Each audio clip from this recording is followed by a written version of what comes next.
Trong khát tin lên công tuân kỳ khen nani adong tai kal havi dam se ta trong khát kỳ khen dòng leo hen khát về kỳ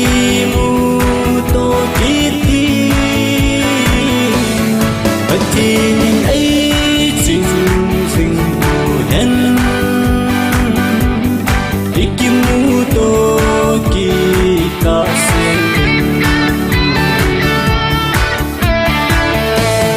so pi mai te ki hen te bole pangin e hen zong le ikimu se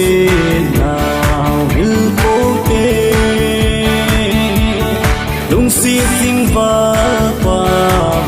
dung và trong khát kỳ khen dòng leo hen khát về kỳ mu to kỳ khát tin ấy chính chính hen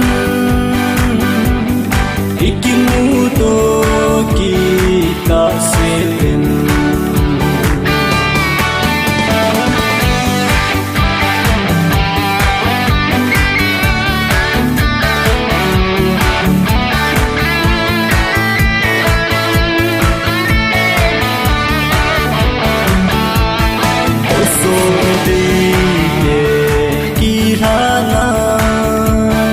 Panjalim ti bay ka bol imo nau ki ngai dam ute patin bang bu i chan na patong ka ki ken zong leo hen khat ve ki mu to tin ấy chính chính hen ikimu to ki ka se so pi te hen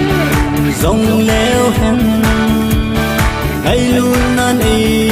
kan không dừng hen lấy ra kim hi dòng leo hen van gam ma tin ki nem te và trong khát kỳ khen dòng leo hen khát về kỳ mu to kỳ